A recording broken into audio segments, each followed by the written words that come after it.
Good morning, guys. So as I start this video, I have to share that I really didn't want to film this video today. And that's because yesterday I had some skincare tested on me, and when I got home, as soon as I took off my makeup, God, I wish I was exaggerating, I have like 10 new pimples on my face. And I'm breaking out in places I usually don't. Like right here, my entire jaw and chin area and on my cheeks. Anyway, so I 100% know that it's from that skincare thing. Yeah, my face is so itchy and like in pain right now. So I'm gonna start out with that. But what I need to share today is too important for me to not show up. And if I didn't show up, I feel like I would be being an irresponsible friend. So I really believe that what I want to talk about today is going to be beneficial for every single one of us. And if you are watching this, it is not by accident. This weekend, Brandon and I attended a retreat. Well, it's the first official retreat hosted by the church we go to, because the church is still relatively small since it was a church plant, meaning it was a pastor who used to be part of a bigger church and then he left and started his own church. So we are still growing. Yeah, this was our first retreat in order to, build community and just get to know people outside of our small groups. And the theme of this retreat is called Faith and Work. So here's like the little brochure that we got. And it's basically like connecting our work to God's work.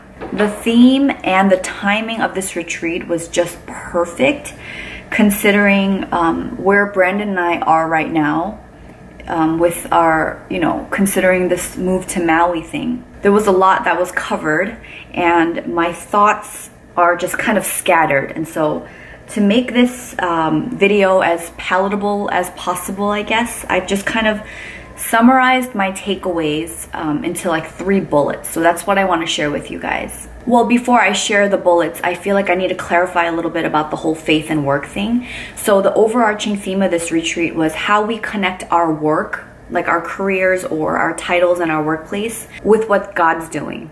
And yeah, what it looks like to marry those two. So my first big takeaway is that God doesn't want us to be anxious. And this is really important for me because anxiety is something that I deal with quite frequently. I have a habit of just putting too much on my plate and then wanting to execute every single thing really well. And when that doesn't happen, I'm pretty hard on myself. So instead of focusing so much on just dealing with anxiety or focusing on that, the question I want to keep asking myself is, what are my gifts? Like, what are the giftings that I have been given? I'm constantly reminded by Brandon, but also recently by a lot of people in my life, that my gift is in sharing and storytelling. And to clarify the sharing part a bit more, my gift is to share in a way where I can connect with people and allow them to share in a safe place. So fun fact, ever since I was really young, I've always wanted to be a teacher. Like when I was a child, all I wanted was a chalkboard. I wanted a chalkboard and chalk, but because like my grandma and my mom, they're kind of clean freaks and we had carpet most of our lives. They were just like, oh, the chalk and all the dust going into the carpets and all that. And so I remember we bought Trix cereal once, the one with the rabbit. And one of the, how like cereal boxes come with like little toys inside? Well, I really wanted this Trix cereal box because on the back of the cardboard, it was like they coated it with like the chalkboard material. And so after you have the cereal, you can cut out the box and then use the back of the box as a chalkboard. And I remember wanting that cereal box so badly and, finishing up the cereal and then cutting out the back of the cereal box and then just taping it on the wall. And I would play school with my siblings and my cousins. And I only learned much later after we were like grown up that my cousins hated playing with me because I always wanted to play school, like on the weekends. And I was always the teacher and I always assigned homework. I think my love for teaching was always innate, and being the oldest of my siblings, yeah, that was something that I just really enjoyed. And on top of that, like ever since I was little, my grandma has always told me, like, you have to be a teacher. You're gonna grow up and you have to be a teacher. So it just kind of like happened very naturally for me. And then in college, well, actually, nearing the end of high school, I don't know, the thought of being a teacher didn't appeal to me as much. And my other dream was to become a news anchor. And more specifically, I wanted to be an MTV VJ. Do you guys remember VJs? Like, I think they were the ones to like host, I don't know, like music video countdowns or like the spring break events. I don't know why I thought that was so cool. When I was younger, one of my favorite movies was Home Alone. Do you guys remember when Macaulay Culkin had that talk boy? It was like that huge gray recorder that he would like record and like morph the voice so he can sound like an adult or something. So that talk boy was a gift that I got one Christmas, like in elementary school, and I was obsessed with that thing. Like I would sit in front of the TV and listen to the news in Korean too. I think my parents were watching the Korean news at that point. And I was watching the news and I would listen to the news reporter, and I would sit in front of the TV with my talk boy and just read stuff and pretend that I was a news reporter. So when I was in college and I wanted to be an MTV VJ, I actually applied to be a communications major. I did that for a year, but I transferred out of that school and I went to another school to major in education. So I ended up graduating with 2 degrees. One of them is psychology and the other one is in elementary education. So I am a licensed teacher. I feel like what I'm doing now on YouTube, I'm able to like marry those two because, you know, essentially when I'm sharing beauty products or things that I'm learning, I'm teaching, right? I'm teaching and I'm sharing, but I'm also doing it in like a news reporter form, like in the form of video. So I just had this realization not too long ago, and I just kind of like giggled to myself that I'm basically living out my 2 dreams. So where I'm currently at is I really need to own this gift of mine, right? This gift and the passion that I have for sharing and teaching and storytelling and all of that. Yes, I get to exercise that when I'm teaching my elementary school kids or, you know, my adult client. But also, I'm lucky enough to have another platform, which is YouTube, where I can do that. And what I mean by owning my gift is that not so much anymore, but for a long time, you know, like there's that saying, what is it, that quote that's like, oh, those that can't do, teach. Well, that's bullshit. I feel like teaching is one of the most underrated professions. And because I've always heard that, or I've heard people say, oh, teachers only, you know, want to go into that profession so that they can have summers off and have really short days. But really, I feel like teaching is one thing that you can never just leave at work, you know? Like I remember when I was student teaching and there were some kids that didn't come from the best families, and you know, I would see them. There was one kid I remember, and he used to get in trouble all the time because he would steal snacks from the other kids, or he's always sleeping throughout class. And then later on, I found out that, you know, his mom was actually like in prison for something drug related, and you know, he was being taken care of by his grandmother. Like he never had enough to eat, and he didn't get enough sleep, so he was always sleeping in school and just acting out. And you don't just leave that at work. Like you can't. If you have a heart, I don't think you can just leave that at work. And so I just remember coming home and like just thinking about these kids. Anyway, yeah, that whole thing about teaching being a cop-out, bullshit. And I remember like dating someone that kind of looked down on teachers as well, and it was really like condescending in terms of like, I just remember hearing remarks like, oh, like, yeah, you must really love kids because obviously you're not going into it for the money, or oh, that's how much you make, that's so cute, or just crap like that. I think now where I am, I know that those are just lies, but when I was still, you know, when I was younger and figuring myself out, like those comments like got to me, you know? And I feel like with what I've been given and what I've been learning right now, I'm just trying to redeem the crap out of those gifts. And I just know there's so much there that needs to be uncovered. And I think that I'm lucky in that I found out my passions early on. And, you know, if you're someone that's still struggling with like, I don't know what my gifts are, I don't know what my passions are, I think we all have them. It's just a matter of uncovering them. Or, you know, if we've had a hint of what our gifts and passions are, but maybe someone said something to us that kind of scarred us and put us down for that, God really wants us to redeem those gifts, like take it back and out of the hands of the people that shouldn't have taken it away in the first place, and just really like live victoriously with it. So that was one of my biggest takeaways. God doesn't want us to be anxious, and instead focus on the question, like, what are my gifts? The second takeaway from the messages at the retreat is we are all connected. Like every single one of us. If you're a human being, we are all connected. And the other thing that the pastor shared was, you know, you just never know who you'll end up inspiring. So in my personal experience, in terms of you'll never know who you'll end up inspiring, is when I filmed that Marriage is Hard video in my gratitude series, I got a ton of emails. And one of them came from a woman who shared that before watching my video, she actually made up her mind about leaving her husband. And in that video, I was also doing a giveaway for that book that I was recommending, The Meaning of Marriage by Pastor Tim Keller. And I was going to choose 3 people to give away that book to. And here's the crazy part. I numbered every single submission, and I used a randomizer. And she ended up being one of the giveaway winners.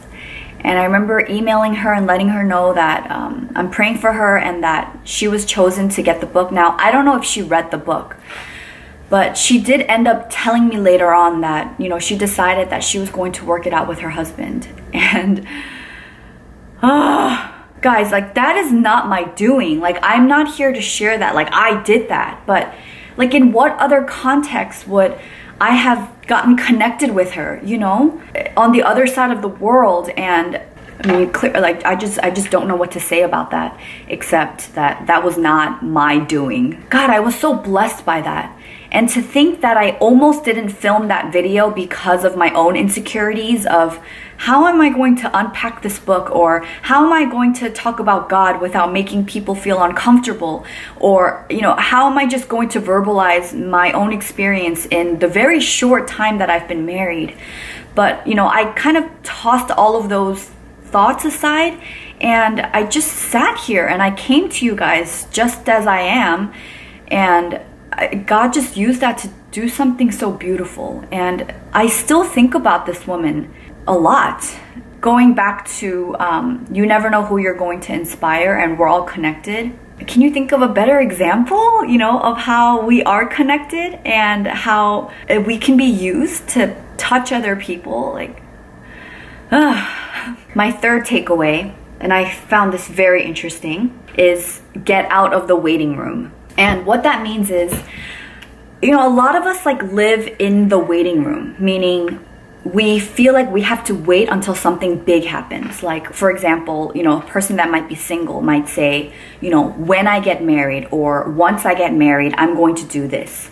Or if you're a mother or a father, you might say, you know, once my kids grow up, I'm going to do this. Once I get my dream job, etc., right? So one of the messages that the pastor shared with us is don't live in that waiting room. Whatever life stage you're at, just use that space to be creative, right? It's an opportunity to be creative. So even if you can't do perfectly what you're planning on paper, because maybe your time and your resources are limited, I feel like because your time and your resources are limited, it only forces you to be more creative with what you can do with your limited capacity. Last night, as I was preparing or thinking and praying about like what I wanted to talk about today, this one blog post just fell into my lap, and I'm sure that wasn't by accident either.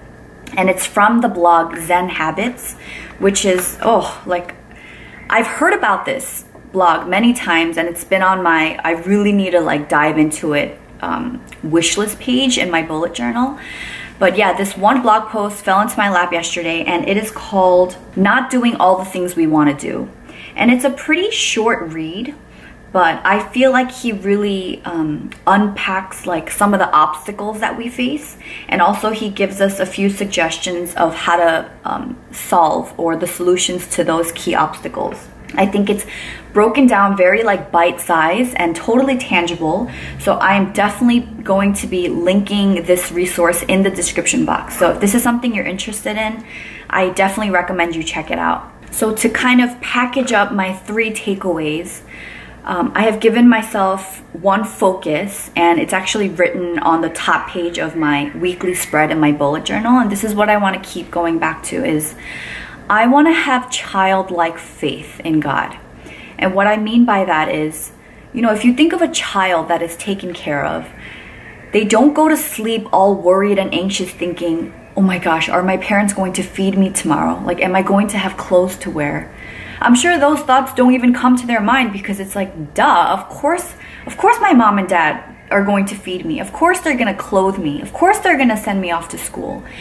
And so if our earthly, flawed human parents could provide that for us, like how much greater would God provide for us?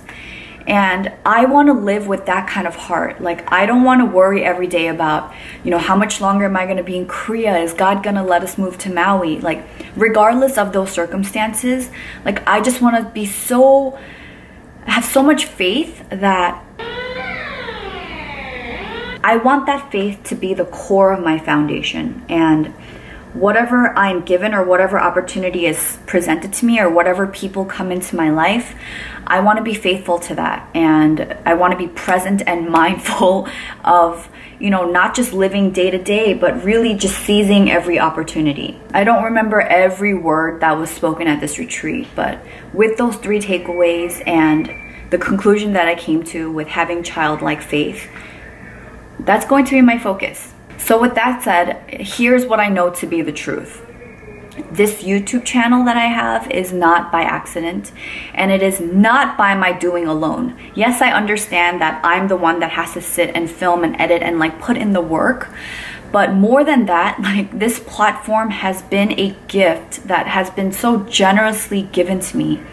And I want to be so responsible with it. I have been given this platform to connect with people in all parts of the world that in any other case I wouldn't be able to, right? Like, here I am, just this one mere mortal in Korea who already, like, before YouTube, felt so disconnected from my family and my friends. It is not a platform for me to seek approval and just pat myself on the back and feel good about myself every day. If I build my worth solely on being loved on YouTube, anytime I receive like an ounce of hatred, it will devastate me. Like the other day, I got a comment on my bullet journal video and someone said, wow, you actually have to write down that you have to shower in your daily bullets. Like, you don't just do that every day. Ew. And I totally bit back and I wrote something like, yeah, actually I do have to schedule it in because I like to go through, you know, my flow of the day and I want to know what I need to take care of before and after a shower. And yeah, I'm a very busy person with important shit to do. And yeah, while it like temporarily felt good to be a little bit snarky, but then I realized that I have the choice to see this person as an obstacle or as someone who's just having a bad day or someone that's hurt. And I think the power of having that choice is going to help me, well, first of all, build thicker skin and, you know, also be some source of light. Maybe not to this particular person, but I feel like I can use that experience to not be so reactive, you know, in the future if someone is taking a jab at me for whatever they don't agree with, how I'm doing things. Wow, my makeup is not getting done, huh? You know, I've mentioned to you guys last week in my morning chat that I would love to be able to do YouTube as a full-time thing, like anywhere in the world, and to make like a decent living off of it. And to be completely honest with you guys, I make, just on like ad revenue on my videos, I make anywhere from like $100 to $300 a month. I mean, that's obviously not enough to live by, but it's like a nice little, you know, pocket of money that I can just let sit for a while. And it was with that I was able to afford our second vlogging camera. So obviously, you know, money cannot be my focus for YouTube. And I've known that from the start. But what I can focus on is being faithful to this platform and what God's calling me to do. And I feel like through that, through the people that I'll meet or the connections that I'm building, like I don't doubt that doors will open for me. Like I don't know what that looks like, but I'm also okay with that. If anything, I'm like kind of excited because I don't know. And you guys know I'm such a planner and I really want to know my next step. You know, again, it goes back to the whole childlike faith thing. Like I know God's going to take care of me. I know I'm not going to be on the street starving. I know that some of you guys that watch my videos are interested in starting your own channels, and I fully encourage that.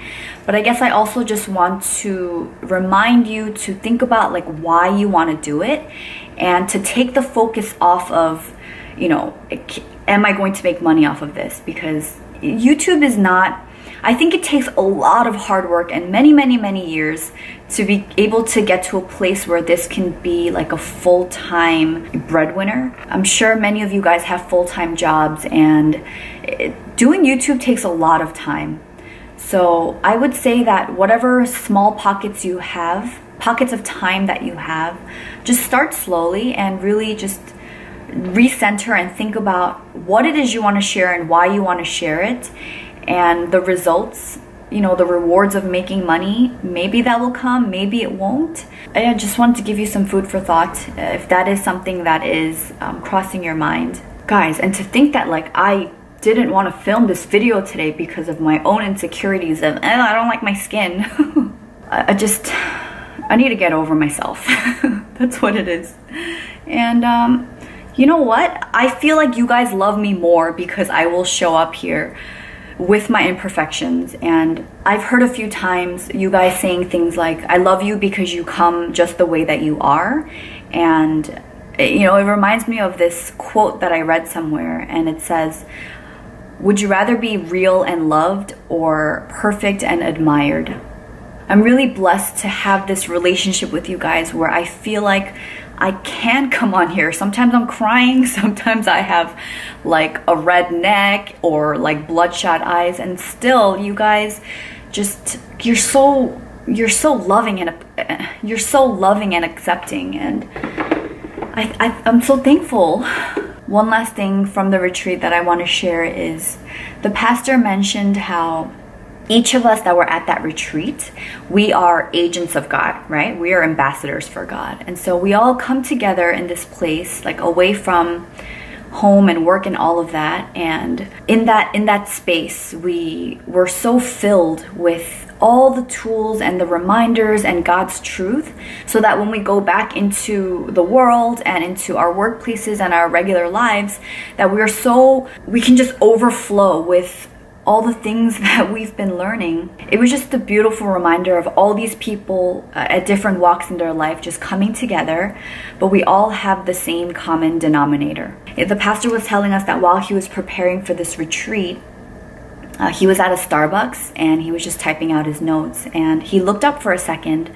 There was just this really beautiful illustration of how, you know, every single one of us, we have different roles and different jobs, but all of that coming together for us to play our own individual roles. And the illustration that he saw was, he looked up and he looked out the window and he saw all these people waiting to get on the bus, and then the bus came and everyone got on and it left. And he just thought, wow, like if it wasn't for that bus driver, all of these people, like how would they get to work? It's like, thank God for that bus driver, right? Or he was looking around at the people like cleaning at the cafe, and it's like, if we didn't have people to clean up and deal with that garbage, we would just be living with like crap everywhere. So it's like, wow, like thank you for cleaning. I feel like for each of us, it's easy to, you know, go on about our day-to-day responsibilities and think that my job isn't glamorous. And a lot of times it might not be on paper,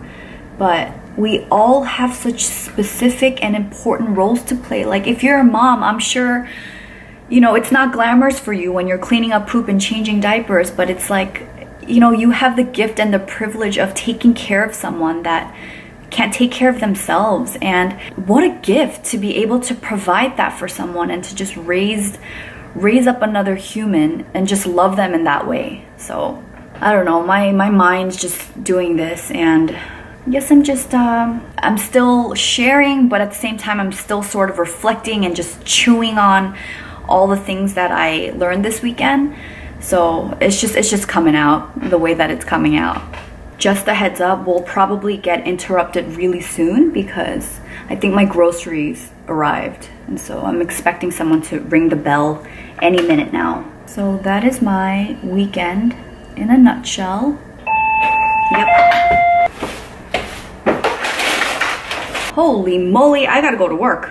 Ah. So this Thursday's video is going to be a Beauty Heroes video, and it is actually a makeup selection. You guys know how Beauty Heroes does skincare products every month? Well, there is an optional makeup box that you can sign up for. Just this box if you want. And if you are a Beauty Heroes member, this isn't part of your regular monthly subscription. It is an additional optional box that you would have to pay for separately. So I'm going to be reviewing the products that are in that box, and these products will be available starting October 20th. So that's when my video will go up, and it just lined up beautifully that October 20th is a Thursday. And so that's going to be my Thursday video. I have been testing out these makeup products for at least 3 weeks now. And so I think I have a pretty good idea of how I feel about them.